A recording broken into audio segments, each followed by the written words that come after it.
Recording तो देखी थी पर उसमें कोई मीडियम में बोला था। क्या? पर मैं शायद रिकॉर्डिंग अभी तो देखी थी पर उसमें मीडियम नहीं था कोई। समझ नहीं आया, तो और क्लास में अटेंड कर, सो जा ट्यूशन के टाइम पे। नाउ मैं एक क्वेश्चन कराती हूँ, शायद उससे तुम्हें, बाकी के तुम लोग करोगे, मैं नहीं कराऊंगी ये वाला टॉपिक। और नाउ सी है, अब आपका है I2। अच्छा, आपकी do you know anything about oxidation number? कुछ आइडिया है? नहीं है? क्वेश्चन दिया है मैंने ये वाला, ठीक है, इसे हटाओ। सी है, ऑक्सीडेशन नंबर वो होता है जो हम एक एलिमेंट का देखते हैं उसके पर्टिकुलर कंपाउंड के अंदर वो किस स्टेट में आकर कर रहा है। अभी थोड़ा थोड़ा समझते जाओ, ये अपनी ओरिजिनल स्टेट में तो ये जीरो रखेगा। क्लियर? तुम लोगों से पूछ रही हूँ, ये जीरो रखेगा। ओके, एन क्या रखेगा यहाँ पे? वो तो -2। ये एक्स फाइव। फाइव रखेगा। 5। इसको कैलकुलेट ऐसे करते हैं, हमारे लिए बता देती हूँ, x प्लस 3 एटम्स, उसका ऑक्सीडेशन स्टेट -2 इक्वल टू -1। तो x कितना हुआ? -6 इक्वल टू -1, तो x is equal to +5। Oxygen का माइनस इसलिए लिया मैंने, ये तो ओवरऑल चार्ज है -2, ये वो वाला चार्ज है। लेकिन ऑक्सीजन का मैंने -2 इसलिए लिया क्योंकि वो ज्यादा इलेक्ट्रोनेगेटिव होता है। जो ज्यादा इलेक्ट्रोनेगेटिव होता है उसका -2 लेते हैं। अब मुझे तुम बता दो इसके अंदर, मैं तुम्हें ये बता देती हूँ, हमें इसे ऐसे करना है। यहाँ पे मैं क्या लिखूं? ऑक्सीजन है -2, तो एक्स कितना आया? फोर फोर नहीं फोर। क्या तुमको? -4 इक्वल टू 0, तो एक्स इज इक्वल टू 4 ना। 4 -2। क्लियर? इसमें ये वाला चार्ज बाहर जाएगा पूरा का पूरा, ये वाला चार्ज पूरा बाहर जाएगा। तो आई का हमें निकालना है, I+3 into -2 equal to -1। Oxygen का -2 ही रहेगा, क्यों? आयोडीन से ज्यादा इलेक्ट्रोनेगेटिव है।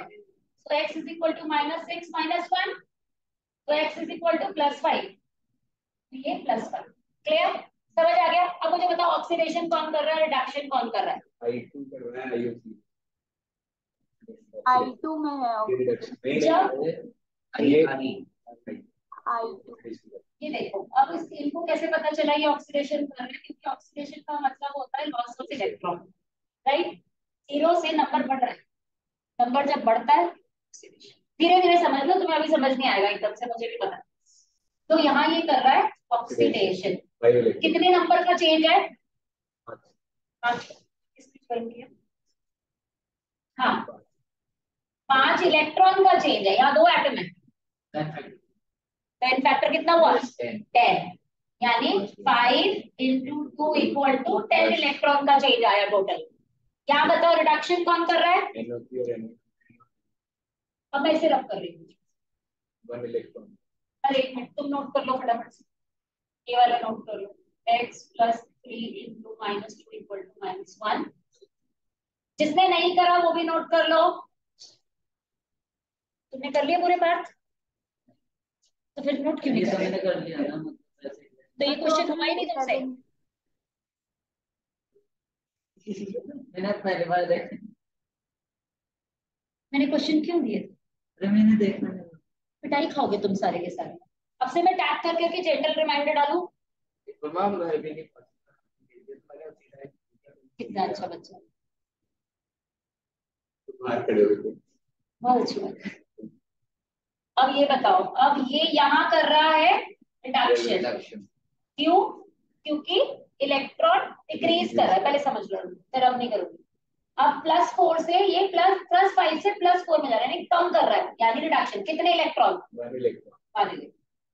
अब हम बनाएंगे इसकी ऑक्सीडेशन हाफ रिएक्शन और रिडक्शन हाफ रिएक्शन। मैं पता क्या सोच रही थी, तुम्हारा चैप्टर इस मंथ, इस वीक खत्म होगा, ये अगला वीक और लेकर जाए, क्योंकि मैं E0 वाला टॉपिक ही भूल गई थी, मेरे दिमाग में वो टॉपिक ही नहीं था। पर एनसीईआरटी के हिसाब से वो टॉपिक है ना, तो मुझे एनसीईआरटी भी तो साथ साथ कवर करनी है। मतलब टोटल NF11 है ना? I mean 6। कौन नहीं, सा 11 है? टोटल 11 होगा ना। क्यों? NF+ होता है ना जब सेम रिएक्शन में ऑक्सीडेशन रिडक्शन होता है। वेरी गुड, मैं तो इक्विवेलेंट वेट निकालने के लिए बोल रही हूँ। नहीं गुरु, मैं बस पूछ रही हूँ इसका। हाँ वैसे होगा, ठीक है। नाउ आपका ऑक्सीडेशन ये कर रहा है, तो या I2 ने कितने इलेक्ट्रॉन लूज करे? 10। 10 तब बनाया OI3 माइनस, राइट। अब मैंने तुम्हें एसिडिक मीडियम दिया था सारे के सारे, क्योंकि पढ़ाया ही मैंने, और तो बेसिक तो मैं दे ही नहीं सकती। अब मुझे बताओ, जब मैं O को बैलेंस करते हैं तो हम वाटर किस साइड ऐड करते हैं? O इन दो अपोजिट साइड, I2 वाली साइड। इस साइड कम होता है प्रोडक्ट की साइड। ये किसने हार्ड एंड फास्ट थोड़ी ना है। हम कहते हैं ऑक्सीजन जहां ज्यादा है, यहाँ देखो एक भी ऑक्सीजन नहीं है, यहाँ पे 3 ऑक्सीजन, तो हमें वाटर किस साइड ऐड करना पड़ेगा, राइट। ठीक है, तो मैं यहाँ पे 3H2O ऐड कर देती हूँ और प्लस 6H प्लस, ठीक है। ये मेरा ऑक्सीडेशन का बन गया। Mark, I am explaining for you now. अब समझ लो इस चीज को। ये जो मैंने किया, ये मैंने क्यों किया? जब हम किसी भी इक्वेशन को एसिडिक मीडियम में बैलेंस करते हैं, तो उसके केस में आपकी इक्वेशन ये थी, पहले मैं दोबारा से इसे रख कर दूं। आपकी इक्वेशन ये थी, इसके अकॉर्डिंगली ऑक्सीजन प्रोडक्ट साइड में ज्यादा है, तो हम ये कहते हैं ऑक्सीजन जिस भी साइड में ज्यादा हो एसिडिक मीडियम में, उसकी जहां वो कम है ना ऑक्सीजन, इस साइड ऑक्सीजन है ही नहीं, तो इस साइड में उतने ही वाटर ऐड कर दो, पहले समझ लो। अब वाटर ऐड करना है तो मुझे तो ऑक्सीजन बैलेंस करना है ना, तो मेरे कितना ऑक्सीजन मुझे चाहिए? 3। तो मैं अगर यहाँ पे 3 वाटर ऐड कर दूं तो मेरा ऑक्सीजन बैलेंस हो गया। देखो 3 ऑक्सीजन, यहाँ पे 3 ऑक्सीजन, I2 I2 बैलेंस है। अब बात करते हैं हाइड्रोजन। यहाँ पे हाइड्रोजन कितने हैं? 3 इंटू 2 6, तो यहाँ पे हम 6H प्लस ऐड करेंगे। क्लियर? अब दूसरी इक्वेशन लेते हैं, ये वाली NO वाली। NO3 माइनस से NO2 में गया है, इसने क्या किया? रिडक्शन, एक इलेक्ट्रॉन मतलब गेन किया, ये किया। अब एक बात बताओ, यहाँ ऑक्सीजन ज्यादा है, यहाँ ऑक्सीजन कम है, तो मुझे वाटर कहाँ ऐड करना है? मार्क, मार्क से पूछ रही थी मैं, तुम लोग पढ़ चुके हो, वो नहीं था उस दिन। प्रोडक्ट में हम ऐड करेंगे, ठीक है। कितने? 1, क्योंकि मेरा ये 3 है, अब मेरे 3 हो गए। अब मैं हाइड्रोजन कितने ऐड करूँ अंकित इस साइड? गुरुमन 2H plus. तो वेरी गुड, सो 2H प्लस, राइट। अब मैं इसको ऐड करनी है। अब ऐड करने से पहले हमारा क्या काम होता है? इलेक्ट्रॉन को बैलेंस करना, राइट। यहाँ 10 है, यहाँ 1 है, क्या करना चाहिए मुझे? इसे 10 है, ठीक है। तो ये कट गया पूरा का पूरा। अब ये एज इट इज लिखना शुरू कर दें, 3H2O I2 प्लस, अब इसको आ जाओ, कितने हुए? 10 into 2 20H plus plus 10 NO3 minus gives you 2iO3 minus ये वाला plus 6H plus, okay, plus 10NO2 plus 10H2। ये और मेरी इक्वेशन टोटल बनी। अब दिमाग लगाओ, यहाँ भी वाटर है, यहाँ भी वाटर, मैं इसको हटा के वहां पे 7 वाटर कर दूं, तो यहाँ से ये हटा दिया मैंने, यहाँ पे मैंने 7 कर दिया। क्लियर? ओके। H प्लस को देखो, यहाँ 6 है, ये हटा दूं और यहाँ 14 कर दूं। अब जरा देखो इक्वेशन बैलेंस है, चेक करो। गुरु मैम इसी स्टेप में नहीं डाल सकते H2 और H प्लस? दोबारा बोलो, क्या कह रहे हो? गुरु मैम यही लास्ट स्टेप में नहीं डाल सकते डाल H2? सकते हैं, बिल्कुल डाल सकते हैं। मैंने ये क्यों बताया तुम्हें, मैंने क्लास में पढ़ाते वक्त, तुम अगर पहले वाला वीडियो देखोगे मेरा, मैं तुम्हें वीडियो भेजूंगी, तुम पहले वाला अगर मेरा वीडियो देखोगे, उसमें मैंने क्या लिखा है? 2 तरीके हैं। एक तो इन सबके बिना पहले ऐड कर लो, सिर्फ और इलेक्ट्रॉन बैलेंस करके पहले ऐड कर दो बस, उसके बाद ओ को बैलेंस कर लो, या साथ के साथ चलो। क्यों मैं ये बता रही हूँ? देखो चेकिंग मैं नहीं करूंगी तुम्हारी नोटबुक, 11वीं है, बोर्ड भी नहीं करेगा, तुम्हारी टीचर करेगी, और तुम्हारी टीचर बहुत अच्छी है, वो कहीं भी मार्क्स काटती है, बिना सोचे समझे कहीं भी काटे। वो ये नहीं देखती बच्चे ने आंसर किस मेथड से निकाला, उसको चाहिए उसके मेथड से क्यों नहीं निकाला। That's why I have told you both the things. Clear? जो तुम्हारे टीचर पढ़ाए उस हिसाब से कर लेना। अब मैं इसको दूसरा तरीका भी बता देती हूँ। अभी ये बैलेंस्ड इक्वेशन, ठीक है, अब इसका दूसरा तरीका पहले इसे नोट कर लो। ये तो इसका डायरेक्टली इसे 10 से मल्टीप्लाई करो, 10 से मल्टीप्लाई किया तो मुझे क्या मिला, I2 plus 10NO3 minus gives you 10NO2 plus 2IO3 minus. एक मेथड ये भी है, ठीक है, हमने डायरेक्ट लिखा। अब O को देख लो, यहाँ O कितने हैं 30, यहाँ कितने हैं 20, 26, यानी कितने और चाहिए तुम्हें, 4H2O चाहिए, उधर 8H+, 8H। ये भी तरीका सही है। क्लियर, इसको दोबारा चेक कर लो बैलेंस है कि नहीं है। H बैलेंस है, I बैलेंस है, O N बैलेंस है। O देखिए 30, 20, 26, this is also correct. Clear, समझ आ गया। अब तुम्हारे टीचर जिस तरीके से क्लास में कराए तुम उस तरीके से सॉल्व कर सकते। मैं पिछली बार बेसिकली तो आंसर अलग आया था। बच्चों को ये इजी लगता है इसलिए, क्योंकि ऐसे क्वेश्चन मुझे देखो, बोर्ड मुझे ना बोर्ड में आने, ठीक है, ना तुम्हारी जेई नीट में आने वाले हैं। जेई नीट में ट्रिक से सॉल्व करते हैं हम लोग, जो मैं तुम्हें बाद में सिखाऊंगी, पहले बेसिक सिखा लूं उसके बाद ट्रिक सिखानी है मुझे। तो मुझे कहीं पे भी इतना लंबा मेथड सॉल्व करने के लिए नहीं कराना, तो why should I waste my time on this. Clear. गुरबा पिछली बार आंसर अलग आया था ना, 14H आया था। हाँ बेटा, पिछली बार तो आंसर 8H नहीं 14H था, और इस तरफ हाँ तो वही इसीलिए फर्क आ जाता है, तो बच्चे कंफ्यूज भी होते हैं, उनको लगता है हमारा आंसर गलत है, वो कहते हैं हमारा आंसर गलत है। आंसर किसी का गलत नहीं, आंसर दोनों का सही है। आप चेक करो, अगर इससे पहली वाली जो हमने करी है उसमें 2 से कहीं कुछ कट सकता है आखिरी में, दिखाना अंकित। अगर हम 2 से काटने जाएं 7, 5 नहीं कटेगा, नहीं कट रहा, नहीं कट सकता ना। क्लियर, कई बार ऐसा भी होता है, याद रख लो, जब तुम इक्वेशन निकालते हो सभी में कोई ऐसा एक नंबर आ रहा होता है जो कि डायरेक्टली कट जाए। सपोज करो यहाँ 2 आ जाता, तो तुम 2 से काटना शुरू करते तो कट जाता ना सब कुछ, यहाँ 4 हो जाता, यहाँ 5 जगह, यहाँ 5, 1 और यहाँ 2, ऐसा भी होता है। हम फाइनल में सारा कुछ काट भी देते हैं। क्लियर, समझ आ गया, कोई डाउट। रब कर दो, अब हम बेसिक पढ़ेंगे, rest 2 questions you will solve at home. आज के थर्ड और फोर्थ पार्ट से डायरेक्टली हो गए थे। गुड। अब मैं तुम्हें ना बेसिक यही बता देती हूँ, बट ये बेसिक मीडियम वाली इक्वेशन है नहीं, ये सॉल्व नहीं होगी यहाँ पे, but I am telling you just one thing. अब जैसे हमने इसमें ये किया था ना, देखो ये आई थी आपकी इक्वेशन, ओ यहाँ पे ज्यादा है, ये कहता है बेसिक इक्वेशन, ये कहता है जिस साइड ओ ज्यादा है उसी साइड वाटर ऐड कर, उल्टा आपको वाटर ऐड कर, और उसके डबल बिल्कुल OH माइनस ऐड, बेस है ना, फिर बैलेंस करना है। और फिर बैलेंस कैसे करना है, आपका hit and trial,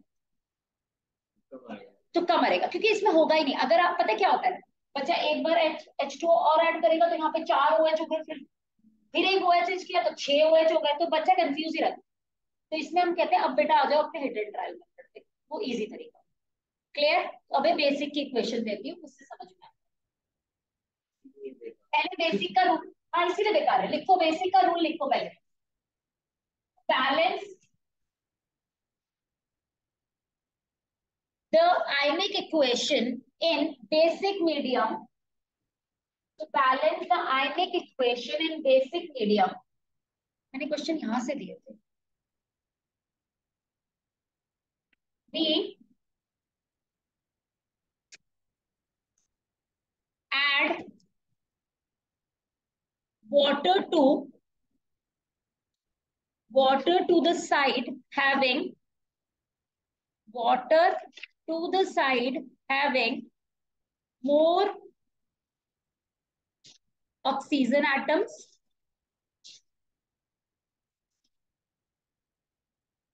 and simultaneously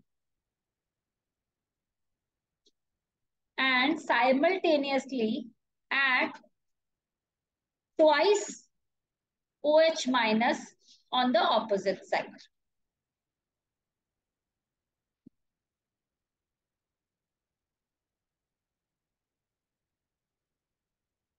okay, अब इसमें एक और रिएक्शन लिखो, इसमें दो केस होते हैं, एक ऑक्सीजन का, एक हाइड्रोजन का। सेकेंड केस लिखो, if the reaction is in basic medium, add water to the side। Good, मैं एक बार स्टार्टिंग से, हाँ बच्चा, मैं एक बार स्टार्टिंग से बोल रहा हूँ। कौन सा सेकेंड रूल? हाँ, if the reaction is in basic medium, add water to the add water to the deficient side of hydrogen। मतलब वो वाला रूल चलेगा, बिल्कुल एसिडिक वाला। ऑक्सीजन जहां डेफिशिएंट था, हम वो वाटर ऐड करते थे एसिड में। यहाँ पे जहां H डेफिशिएंट है, वहां पे वाटर ऐड होगा। H H H hydrogen. ठीक है, बेसिक में हाइड्रोजन अगर कम है तो वहां पे वाटर ऐड करो, और साइमल्टेनियसली उतना ही एक वाटर ऐड कर रहे हो तो एक ही OH माइनस ऐड करो ऑपोजिट साइड। तो लिखो, add water to the side deficient of hydrogen and simultaneously add equal number of OH minus to the other side। ठीक है, अब एक एक इक्वेशन लेते हैं, you will be more clear. कि है क्लियर? ये तुम्हारे कैमरे का ऊपर, तो में से किसी ने कैमरा छेड़ा अभी अभी? बेटा ऐसे कैसे हो सकता है? किसी ने तो हरकत करी है। MnO2 प्लस BrO3 माइनस, पहले सबसे पहले ऑक्सीडेशन स्टेट्स निकालेंगे। इसकी है कितनी? +7 -1 +4 -2 +5 एंड माइनस। अभी तुम सिर्फ लिख लो, ठीक है? हम तुम बाद में सीख लेना इसको कैसे करना है। एक्सक्यूज मी मैम, जाना मैं तुम्हें ऑक्सीडेशन स्टेट बता दूंगी साथ के साथ। हाँ मैम लास्ट में वो BR है। BrO3, this is BrO3 minus. Clear? अब देखो, आप बताओ रिडक्शन कहाँ हो रहा है और ऑक्सीडेशन कहाँ हो रहा है? यहाँ क्या हो रहा है?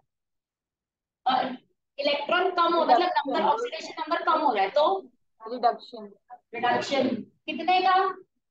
3 इलेक्ट्रॉन का गेन हो रहा है, ठीक है? Br ऑक्सीडेशन कितने इलेक्ट्रॉन का? 6 -1 से 5 तक। Clear? Oxidation half, Br -6 electron gives you BrO3 minus. इसको यही बैलेंस नहीं करते, नीचे करेंगे, नहीं तो इसमें तो बहुत ही ज्यादा कंफ्यूज जाओगे। देन आता है तुम्हारा MnO4 माइनस, कितने का चेंज है? 3 का, +3 electrons gives you MnO2। Equation balance करने के लिए किसको किससे मल्टीप्लाई करो? नीचे वाले को। तो मेरा ये कट गया, अंकित पहले समझो, लिखना लिखना बाद में। वो कट गया। अब Br माइनस +2 MnO4 माइनस, ये 2 मल्टीप्लाई किया इससे, gives you BrO3 minus +2 MnO। अब चेक करो क्या बैलेंस नहीं है सिवाय ऑक्सीजन को छोड़ के।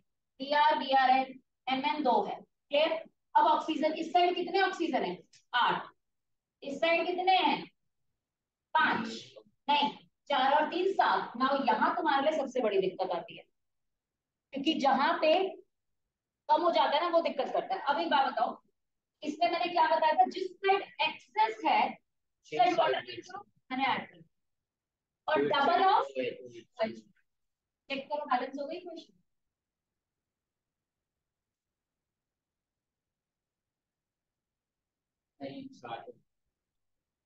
इधर 9 10 हो रही है। 5 में और इधर 7 है। 5 8 9 3 5 और 2 9 ही तो हुए। Equation balanced. क्लियर? ऐसे करते हैं बेसिकली। ठीक है, लोड करो, फिर मैं एक और देती हूँ।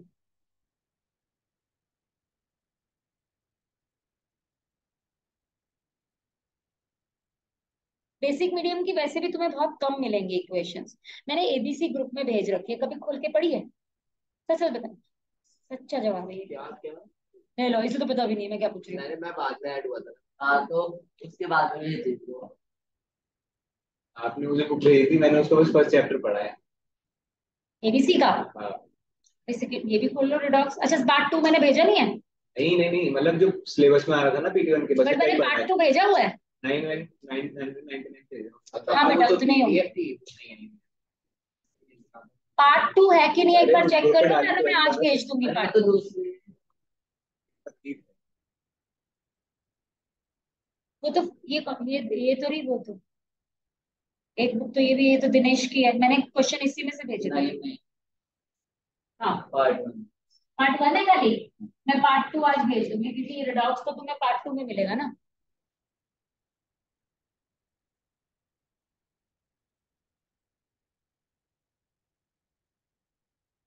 हाँ जी, इसको बैलेंस करो। Then original shape में 0 होगा। उर्मा आ गया। सर अरे वर्ष प्लस वन आया। हाँ NH प्लस पूरी प्लस आ गया। प्लस में भी है। उर्मा आ गया। Very good Anushka, 1 minute. ये माइनस फिर 8 होगा। ऑक्सीजन तो बैलेंस हो गया तुम्हारा, हाइड्रोजन तो बैलेंस नहीं है। हाँ 6 6 राइट। हाँ ठीक है, वो 3 था, इधर तुमने 3। हाँ चलो अब मैं करूँ। हाँ अनुष्का तुम बोलो, तुम्हारे वाटर और ये कितने आए मुझे बस ये बता दो। बस 3H2 और -6OH। बिल्कुल ठीक है। और Zn के आगे क्या लगा? एक तरफ 5Zn है, एक तरफ 10। मतलब तुम ये कहना चाहती हो Zn अलग अलग है? रुमा वो ऐसा तो कैसे हो सकता है? सेम फिर आई। तुम्हारा Zn बैलेंस नहीं है।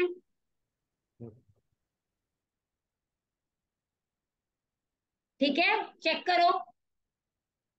चलो एच प्लस जोड़ देना। और इसका 5 H कैसे आया? प्लस क्यों जोड़ेंगे? OH नेगेटिव आएगा। आ रहा है ना तभी तो। उर्मा दोनों तरफ 5 ही है Zn। दोनों तरफ 5 है तो अलग आ रहा है, चेक करो दोबारा। और नहीं, Zn चार आ लगे। गया। फोर आ रहा और आगे तो है। Zn 4 आएगा, Zn 5 नहीं आ सकता। Now let me do this. मैं यहाँ लिख रही हूँ इसको दोबारा से, ठीक है? Equation is Zn plus NO3 minus gives you Zn2 plus, अब 0 से 2 प्लस जा रहा है, ये तो मुझे दिख ही रहा है। और NH4 प्लस है, ये -3 जा रहा है, राइट? ये कर रहा है ऑक्सीडेशन, क्योंकि नंबर बढ़ रहा है और यहाँ +5 है। ये कर रहा है, कितने का डिफरेंस है इसमें देखो जरा। +4 +3 +2 +8, 8 इलेक्ट्रॉन का डिफरेंस है। और ये कर रहा है रिडक्शन, ठीक है? अब ऑक्सीडेशन हाफ रिएक्शन बनाते हैं। Zn ने 2 इलेक्ट्रॉन लूज करे और बना Zn2 प्लस। अंकित पहले लिखने में नहीं, समझने में फोकस किया करो, कि बाद में जब समझोगे ना तो कुछ समझ नहीं आएगा। NO3 माइनस ने 8 इलेक्ट्रॉन गेन करे और दिया NH4 प्लस। अब अगर मुझे इसे बैलेंस करना है तो इंटू 2 करूंगी। अनुष्का यहाँ कहीं तुम्हारी मिस्टेक है, चेक करो, तुमने इंटू उर्मा 5 कर किया। ली। 4 होगा। 4 ही आ रहा है। ये कट गया, इंटू 4 सॉरी 8 लाना। इंटू 4। ठीक है, Zn2 plus plus NO3 minus gives you 4 Zn2 plus plus NH4 plus, right? अब एक बात बताओ, यहाँ O3 है, यहाँ पे H भी है, तो एक चीज को पकड़ते हैं, या तो H को पकड़ेंगे या OH को पकड़ेंगे, राइट?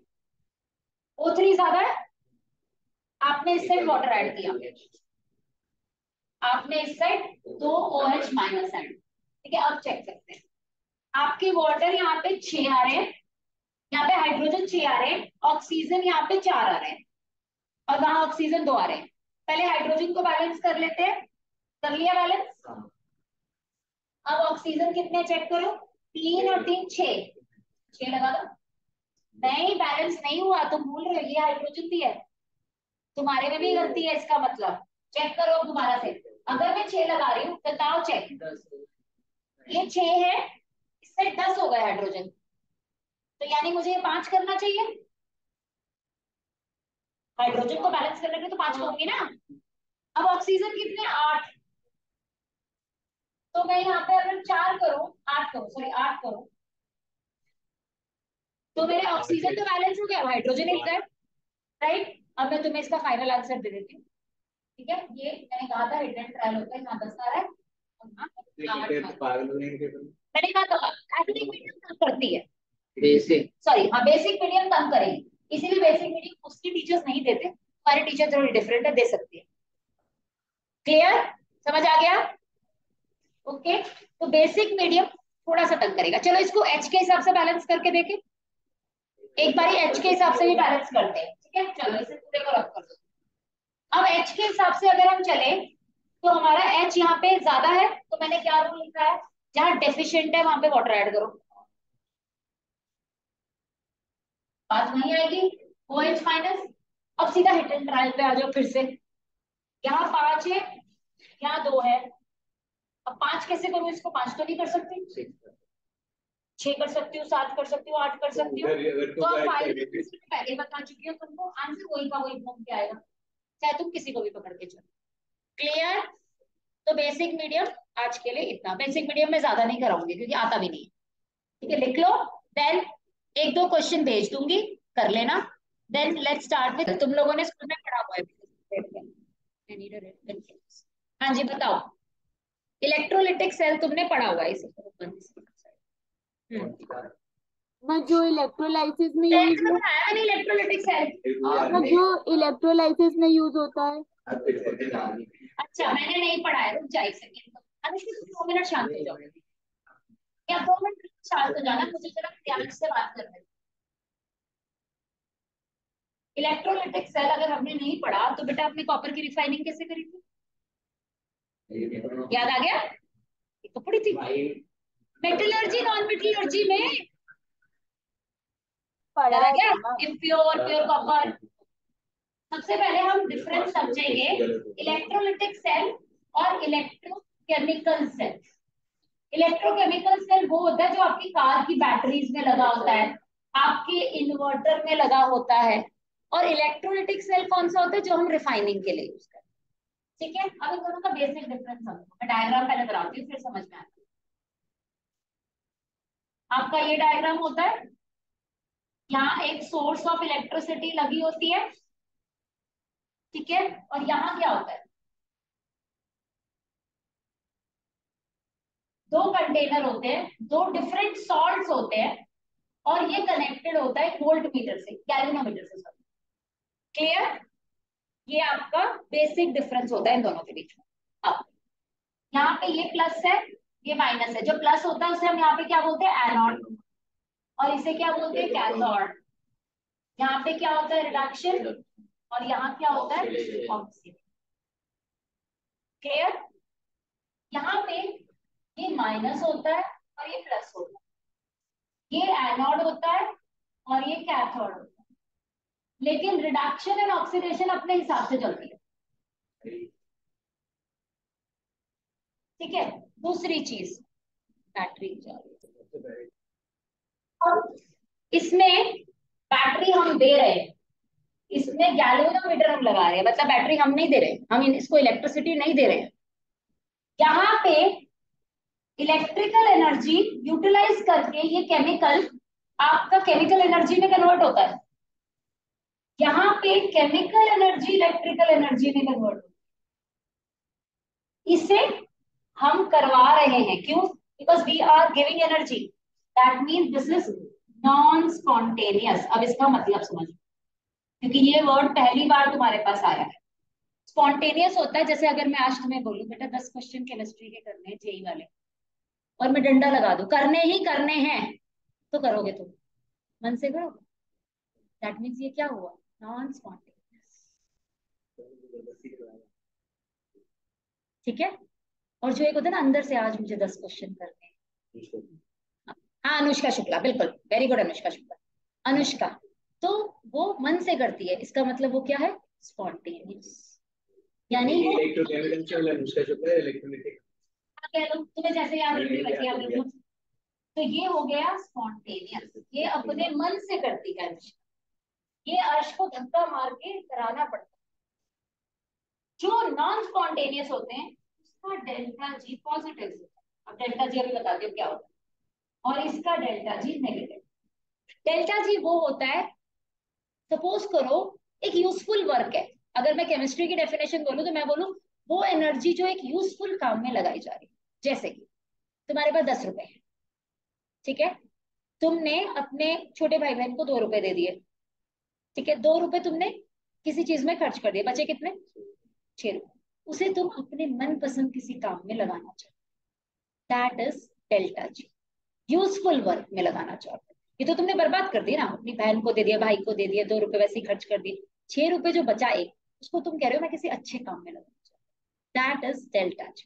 क्लियर? जिसे हम कहते हैं गिब्स फ्री एनर्जी। क्लियर? ये इसमें पॉजिटिव होता है, इसमें नेगेटिव। इसे याद रखो, ये बहुत काम की चीज। क्लियर? दूसरी चीज, यहाँ पे एनोड पॉजिटिव होता है और कैथोड नेगेटिव। यहाँ पे एनोड नेगेटिव होता है और कैथोड पॉजिटिव। लास्ट चीज एक जो हम इसमें एक्स्ट्रा पढ़ते हैं, ये होता है सॉल्ट ब्रिज। इसे हम कहते हैं सॉल्ट ब्रिज, जिसे आप क्लास में खुद ही बनाते हो। ये एक्चुअली सेल आपको बनवाया जाता है 12th में, वो बात अलग है आपके टीचर बनवाए ना बनवाए, क्योंकि मोस्ट ऑफ द स्कूल नहीं बनवाते। ठीक है, अब यहाँ पे सॉल्ट ब्रिज नहीं है, यहाँ पे सॉल्ट ब्रिज होता है। बाद में पढ़ेंगे, अभी पढ़ेंगे, अभी जब इसको डिटेल में पढ़ेंगे तब बताऊंगी सॉल्ट ब्रिज क्या हो। दूसरी चीज, यहाँ पे दो डिफरेंट इलेक्ट्रोलाइट्स यूज करे जाते हैं। इलेक्ट्रोलाइट क्या होते हैं? अरे सॉल्यूशन एक सॉल्ट्स का वाटर के अंदर, राइट? यहाँ पे दो इलेक्ट्रोलाइट यूज करे जाते हैं, यहाँ पे तुम वन इलेक्ट्रोलाइट ही यूज। लिख लो जरा इनके differences, these are very important, जल्दी से लिख लो। गुरुमा ये सीई और ईई क्या है? फर्स्ट अच्छा, point. Electrical energy, chemical energy. अच्छा ओके।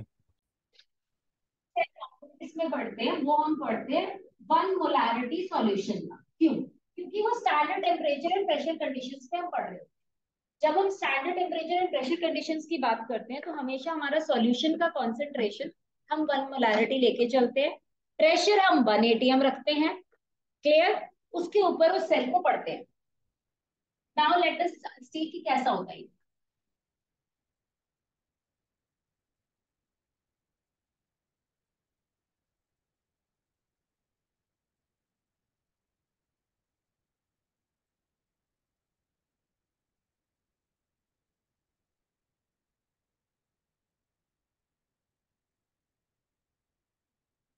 अब कुछ कुछ चीजें मैं यहाँ लिख रही हूँ जिसको मैं बाद में समझाऊंगी। इसके अंदर मैंने लिया है KNO3 प्लस अगर अगर। डायग्राम साथ साथ बना लो, फिर टाइम लगाते हो वरना तुम। यहाँ हम ले सकते हैं NH4NO3 भी, कुछ भी ले सकते हैं इन दोनों में से। केमिकल कंपाउंड है। हाँ, केमिकल कंपाउंड। ये Zn का है, इसके अंदर इलेक्ट्रोलाइट मैंने 1 मोलैरिटी ZnSO4 लिया है। ठीक है, यहाँ हम लेते हैं कॉपर। आप कुछ भी ले सकते हो, हम लेकिन कॉपर को लेकर पढ़ाते हैं। ठीक है, ज्यादा डायग्राम नहीं दिख रहा है।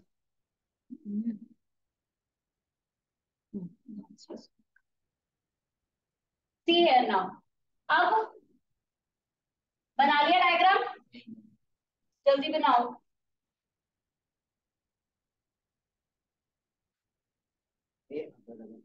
अभी बताती हूँ, सब कुछ बताऊंगी।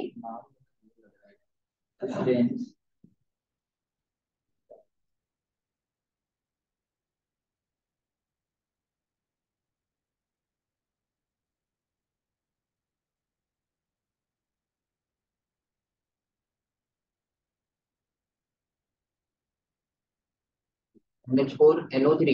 हाँ, या तो ये ले लेते हैं या हम ये ले लेते हैं।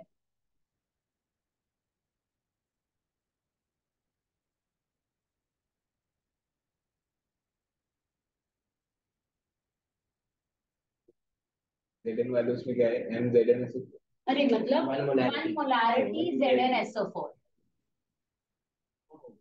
ओके, अब अगर अगर और सॉल्ट ब्रिज के बारे में बाद में पढ़ेंगे, पहले हम देखते हैं रिएक्शन क्या होता है। मैंने बताया था ये एनोड है और ये माइनस होता है, ये प्लस है और ये कैथोड होता है। इस पे रिडक्शन हो रहा है और इस पे ऑक्सीडेशन हो रहा है। अब एक बात बताओ, जब ये सॉल्यूशन के अंदर है तो ये डेसोसिएट करेगा बेटा, वैसे अपने आप ही डेसोसिएट करेगा पानी में जाके। जब ये डेसोसिएट करेगा तो ये ऐसे डेसोसिएट करेगा क्योंकि एक्वस मीडियम है, ये भी एक्वस है, ये ऐसे डेसोसिएट करेगा। अब दिमाग लगाओ, मेरी इलेक्ट्रोड Zn की है और सॉल्यूशन के अंदर Zn2+ है, कौन इलेक्ट्रॉन लूज करेगा, Zn या Zn2+? नहीं, Zn Zn2+ तो लूज करके ही बना है ना, और कितना लूज करेगा, राइट? यहाँ पे यानी कि एनोड पे जो रिएक्शन होगा वो Zn 2 इलेक्ट्रॉन लूज करेगा और बनाएगा Zn2+, और वो कहाँ चला जाएगा मेरा, इन द इलेक्ट्रोलाइट। इलेक्ट्रोलाइट में Zn2+ आ गया, ठीक है। तो जो 2 इलेक्ट्रॉन है ये कहाँ गए, ये इधर गए।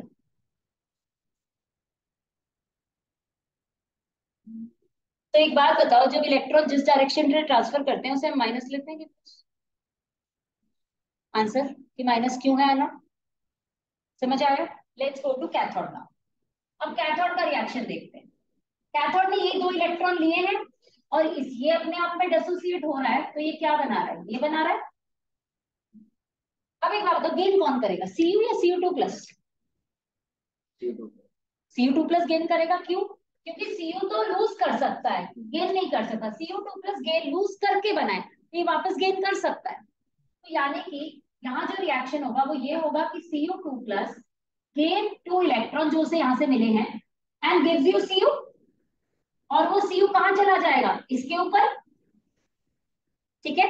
अब ये रिएक्शन चल रहा है, जब मेरे इलेक्ट्रॉन ऐसे ट्रांसफर करेंगे तो मेरी करंट कौन सी डायरेक्शन में जाएगा, इस डायरेक्शन में, यानी मुझे यहाँ पे एक डिफ्लेक्शन होती हुई नजर आएगी, मेरा करंट फ्लो करने लग गया केमिकल चेंज की वजह से, राइट? अब एक बात बताओ, ये रिएक्शन चलता जाता है कुछ टाइम तक, ये चला, होगा क्या थोड़ी देर बाद, Zn की कॉन्सेंट्रेशन यहाँ पे ज्यादा नहीं हो जाएगी, क्योंकि Zn यूज होता जा रहा है, तो Zn2+ की कॉन्सेंट्रेशन बढ़ने लग जाएगी और यहाँ पे Cu2+ की कॉन्सेंट्रेशन कम हो जाएगी। तो एक बात बताओ, यहाँ पे क्या चीज एक्सेस में हो गई, Zn2+ इंक्रीजेस, यहाँ पे SO4 2- इंक्रीज, क्योंकि Cu2+ तो कम हो गया ना, हम लिख लेते हैं चाहे एज Cu2+ डिक्रीज। इसकी स्क्वायर ब्रैकेट का मतलब होता है कॉन्सेंट्रेशन, ठीक है। मैं यहाँ पे भी स्क्वायर ब्रैकेट, जब भी स्क्वायर ब्रैकेट के अंदर कोई आयंस देखो ना, समझना उसका मतलब होता है कॉन्सेंट्रेशन। तो Zn2+ की कॉन्सेंट्रेशन यहाँ इंक्रीज करी, यहाँ पे Cu2+ की डिक्रीज करी और SO4 2- की इंक्रीज करी। यहाँ SO4 2- जैसा था वैसा का वैसा ही है, ठीक है। मतलब ज्यादा नंबर में यहाँ पे भी आपका नहीं है, हम यहाँ पे Zn2+ के बारे में पढ़े। तो रिएक्शन तो स्टॉप हो गया ना, रिएक्शन तो नहीं हुआ, खत्म हो गया। अब इसके बाद और इलेक्ट्रिसिटी प्रोड्यूस नहीं होती। ऐसे में आता है आपका सॉल्ट ब्रिज, ठीक है, ये होता है सॉल्ट ब्रिज।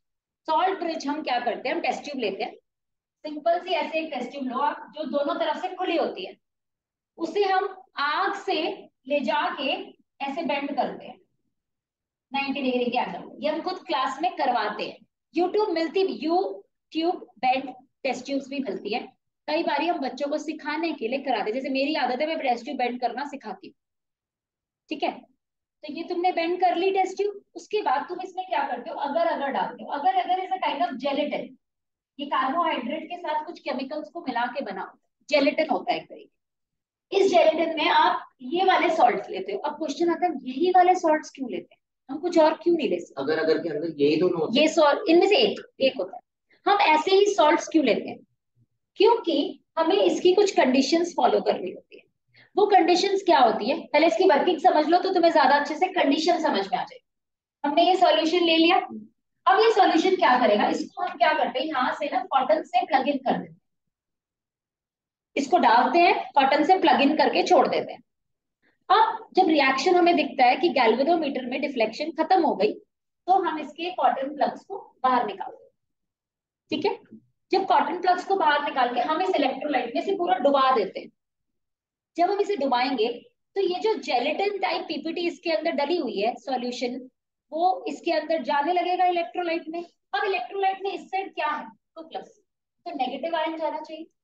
अगर सपोज करो मैंने ये लिया है KNO3 लिया, तो KNO3 में से इस साइड क्या जाएगा, NO3 माइनस, और इस साइड क्या जाएगा K प्लस, राइट।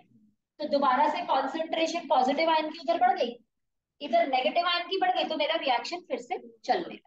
ठीक है, अब ये काम होता है सॉल्ट ब्रिज का। अब सॉल्ट ब्रिज चूज करने से पहले कुछ कंडीशंस का ध्यान देना, यानी कि आपको आयंस ऐसे लेने होते हैं कि ऐसा नहीं होना चाहिए K प्लस तो दौड़ दौड़ के बाहर आ जाए और NO3 मस्ती में आ रहा है, मैं तो आराम से चल चल के आऊँ, नो नॉट लाइक दैट। दोनों की मोबिलिटी, हम इस वर्ड को कहते हैं, चलने को कहते हैं मोबिलिटी। आयनिक मोबिलिटी दोनों की सेम होनी चाहिए, मीन्स चलने की उनकी जो स्पीड है दोनों की बिल्कुल बराबर होनी चाहिए। यानी कि जब मैं सॉल्ट ब्रिज में इन दोनों केमिकल्स को डाल रही हूँ, तो जिस जैसे K निकले वैसे ही NO3 भी निकलना चाहिए। ऐसा नहीं कि ये तो अपने अंदर ही बैठे हैं जी और ये बाहर आ गए फटाफट से, ये नहीं होना चाहिए। क्लियर, तो इसे कहते हैं आयनिक मोबिलिटी। दूसरी कंडीशन, अब सपोज करो यहाँ भी NO3 आया, इसके साथ रिएक्ट तो करेगा, ऑब्वियस बात है, लेकिन पीपीटी नहीं बनना चाहिए। वही तो चीज के लिए हमें सॉल्ट को सॉल्यूशन, तभी तो हम इनको लिमिटेड सॉल्ट लेते हैं। क्यों, जैसे अगर मैं यहाँ पे AgCl ले लूं सपोज करो, ठीक है, AgNO3 ले लूं या कुछ भी ले लूं, Ag के जितने भी सॉल्ट्स होते हैं ना वो पीपीटी बनाते हैं, तो इसलिए हम Ag सॉल्ट्स को यहाँ पे अवॉइड करते हैं। तो अब हम इसको लिखते कैसे क्वेश्चन के अंदर, अभी मैं वो लिखवा दूंगी कि जब हमने कहा जब इसमें NO3 आया तो रिएक्ट तो बेटा ऑब्वियस करेगा ही करेगा उसके साथ, लेकिन उसका पीपीटी नहीं बनना चाहिए, क्योंकि पीपीटी बन गया तो भाई सॉलिड्स थोड़ा ना इलेक्ट्रिसिटी कंज्यूम करते हैं, आयनिक मीडियम करता है, आपका एक्वस मीडियम कंज्यूम करता है इलेक्ट्रिसिटी को। क्लियर, दूसरी कंडीशन ये हो गई। तीसरी कंडीशन, जब अगर सपोज करो ये दोनों में से एक इलेक्ट्रॉन तो बाहर आने को तैयार है NO3 माइनस, दूसरा आने को राजी नहीं, नहीं इंस्टेबिलिटी, दूसरा पूछूंगा। अब सर मैंने आपको बोला इधर NO3 है तो मैं इसी से ही समझाती हूँ। यहाँ NO3 तो आ गया बाहर, K नहीं आया, तो यहाँ पे किस चीज की इंक्रीमेंट है, SO4 ज्यादा है ना, तो वो SO4 इतनी देर में इसके अंदर घुस जाएगा।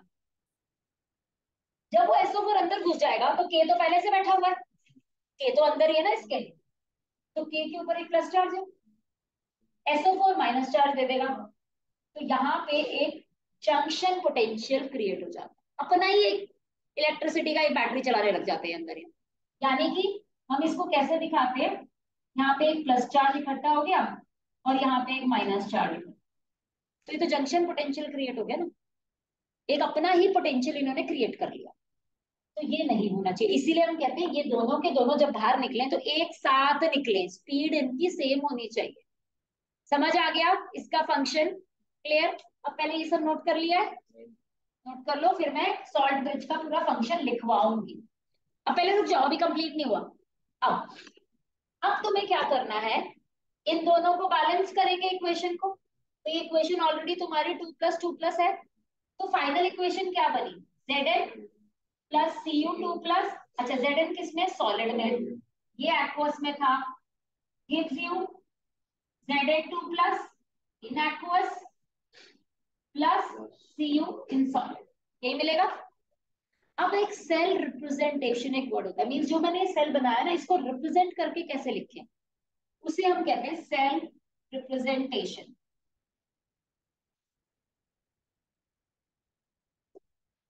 याद रखो word ABC, anode, bridge, cathode. Clear. अब एनोड में क्या रिएक्शन हो रहा है, देखो Zn2+ में जा रहा है, तो हम इसको कैसे लिखेंगे, Zn in solid with a hyphen straight, Zn2+ aqueous, उसकी मोलारिटी 1 मोलारिटी, वो भी हमें लिख कर देनी होगी नीचे। ब्रिज के लिए आप डबल लाइन दिखाएंगे। कैथोड पे क्या है, Cu2+ है, Cu2+ aqueous 1 molarity changes to Cu solid. Clear, मैं इसको थोड़ा सा और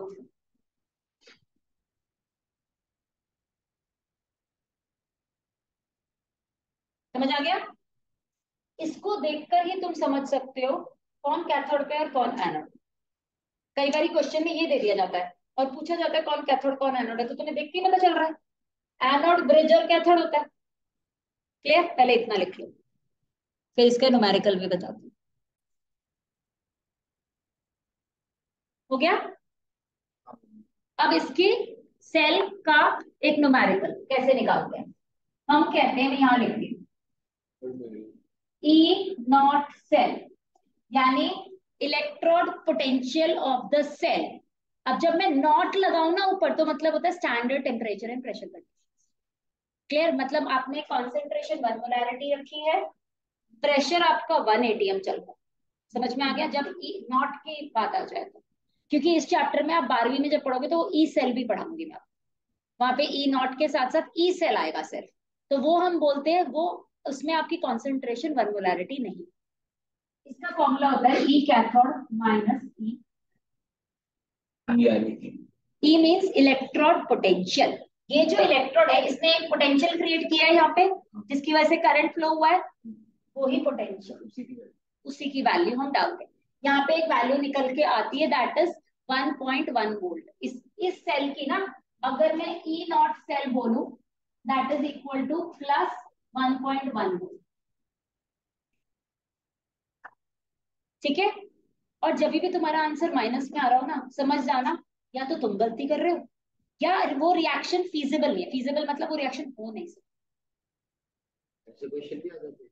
हाँ आते हैं। तो तुम्हें तो गलती लगेगी यार। हाँ, लेकिन उसके लिए एक टेबल होता है ना, उस ट्रिक सिखाऊंगी ना उसकी। ठीक है? इसकी भी ट्रिक होगी। ठीक है? तो तुम्हें क्या याद रखना है, अगर तुम्हारा सपोज करो तुमने कभी कैलकुलेशन करी और तुम्हें लग रहा है माइनस में आंसर आ रहा है, तो या तो तुम गलत कर रहे हो, तुमने वैल्यू गलत डाल दी है, या वो रिएक्शन हो नहीं सकता इसीलिए माइनस में आ रहा है। जैसे तुम लोग एक सिंपल सा रिएक्शन बोलूं मैं तुम्हें, 10th के ऊपर जवाब देना। अगर मैं तुम्हें जिंक का एक वेसल दे दूं, जिंक का, मैंने शायद वसुधा में कराया भी था लास्ट ईयर, जिंक का वेसल दे दूं, मैं उसमें कॉपर सल्फेट रख सकती हूँ? कराया था ना ये क्वेश्चन, क्यों नहीं रख सकती? छेद हो जाएंगे उसमें, क्योंकि जिंक ज्यादा रिएक्टिव है, तो यानी वो रिएक्शन तो नहीं हो सकता, यानी उसका ई नॉट सेल नेगेटिव, नहीं sorry E naught cell positive में आएगा। क्यों? क्योंकि वो रिएक्शन हो रहा है वहां पे। अगर मैं इसको उल्टा कर दूं, कॉपर का वेसल दे दूं और ZnSO4 डाल दूं, तो वो रिएक्शन नहीं होगा, ई नॉट सेल नेगेटिव निकल गया। समझ में आ गया ये कहने का मेरा मतलब? ठीक है? तो कुछ कुछ चीजें इस टॉपिक की ना आप 10वीं के बेसिस पे क्लियर कर। अब लास्ट टॉपिक लिख लो, सेल सॉल्ट ब्रिज का फंक्शन, वो इंपॉर्टेंट है। सॉल्ट ब्रिज का फंक्शन लिख लो, फिर आज के लिए यहीं खत्म करूंगी, फिर इसको कंटिन्यू करेंगे कल फ्राइडे दोबारा से। First, its function is to neutralize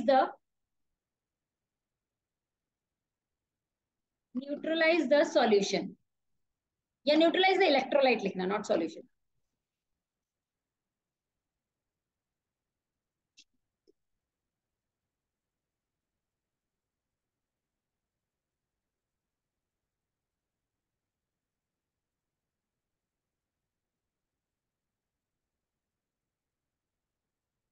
next लिखो,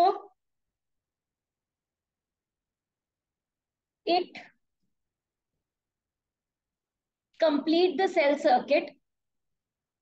आपका क्या हुआ था, आपका रिएक्शन रुक गया था बीच में, लेकिन जब मैंने सॉल्ट ब्रिज डाला तो वो रिएक्शन चलने लग गया दोबारा से, that means it completes the circuit. Third लिखो, द आयनिक मोबिलिटी कंडीशंस हैं ये, बेसिकली नॉट आपका function, condition for salt bridge. अब आता है कंडीशन फॉर सॉल्ट ब्रिज, तो हमें क्या जिंदगी भर थोड़ी ना इसको चलाना होता है, मतलब उससे ज्यादा चलता है वो, उससे बस थोड़ा और चल जाएगा, ऐसा कुछ टाइम नहीं होता, हमें तो सिर्फ ई नॉट वैल्यू निकालनी है। अब लिखो इसका लाइक व्हाट वाज आई, पर आपकी कंडीशंस, हमें कंडीशन क्या रखनी है, जब से जैसे चूज करने से पहले, सॉल्ट ब्रिज को चूज करने से पहले क्या कंडीशन है चाहिए, तो लिखो conditions to choose salt bridge electrolyte. Function हो गया, अरे वो दोनों फंक्शन ही थे। नहीं वो मैंने कहा था। अच्छा, दो फंक्शन लिखवाए हैं, अब मैं लिखवा रही हूँ conditions to choose electrolyte for salt bridge. पहला लिखो, electrolyte should not participate in the reaction, should not participate in the reaction. अब जब मैं ये बोल रही हूँ ना, इलेक्ट्रोलाइट कौन सा वाला याद रखना, सॉल्ट ब्रिज का इलेक्ट्रोलाइट की बात कर रही हूँ, ठीक है। Salt bridge electrolyte should not participate in the reaction. अब तुम कहोगे रिएक्शन में कैसे पार्टिसिपेट नहीं करेगा, जब NO3 जाएगा तो वो तो Zn के साथ कंबाइन करेगा ही करेगा। मेरा कहने का मतलब क्या है, जो मैंने बताया था कि पीपीटी नहीं बननी चाहिए, इसके ब्रैकेट में लिख लो, PPT should not be form.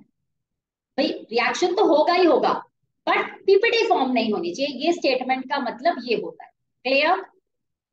Second point लिखो, आयनिक mobility.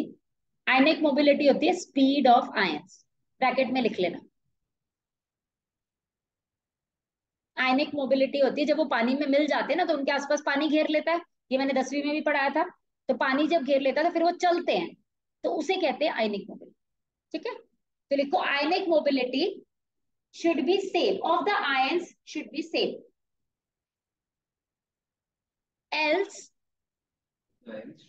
should be same, else a junction potential can be developed in the salt bridge.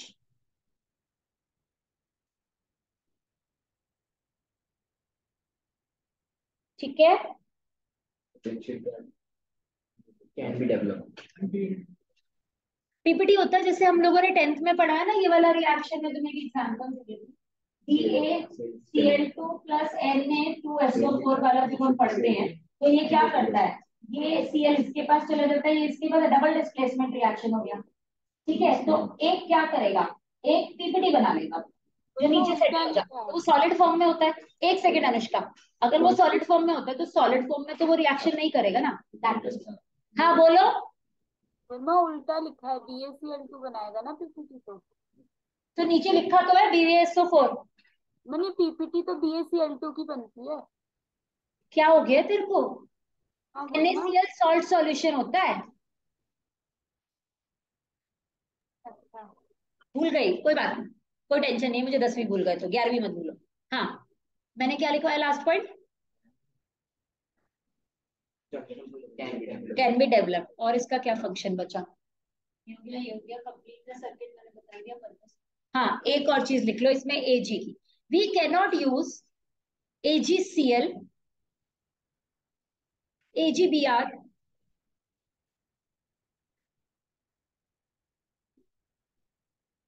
as an electrolyte in salt solution, salt bridge, as an electrolyte in salt bridge, because we cannot use AgCl, AgBr, AgI, AgF, सारे लिख लो। मतलब Ag के जितने भी salts हैं 17 group के साथ, fluorine, chlorine, bromine, iodine, AgCl, AgBr, AgI, AgF हम ये यूज नहीं करते। क्यों? क्योंकि ये पीपीटी बनाते हैं, हमेशा ही पीपीटी बनाएंगे, ठीक है। गुड रिपीट कर देना ये वाला एक बार। AgCl आपके हेलोजेंस है ना बेटा, कौन कौन से होते हैं, फ्लोरीन, क्लोरीन, ब्रोमीन, आयोडीन, इसके साथ Ag जोड़ दो इस साइड, Ag, Ag, Ag और Ag, ये सारे के सारे पीपीटी बनाते हैं, इसलिए हम इनको यूज नहीं करते, ठीक है। ओके AgNO3 खाली यूज होता है, क्यों? क्योंकि AgNO3 कभी भी पीपीटी नहीं बनाता, वो सिर्फ सॉल्यूशन में डिसॉल्व ही होता है। क्लियर? तो हम AgNO3 यूज कर सकते हैं, ये क्वेश्चन आ जाता है कई बार, that's why I am telling you. Clear till here? Now we will continue in the next class about our SHE, that is standard hydrogen potential. Then एक होती है इलेक्ट्रोकेमिकल सीरीज पूरी, वो पढ़ाऊंगी, और इसकी ट्रिक सिखाऊंगी पूरी, ठीक है। चलो।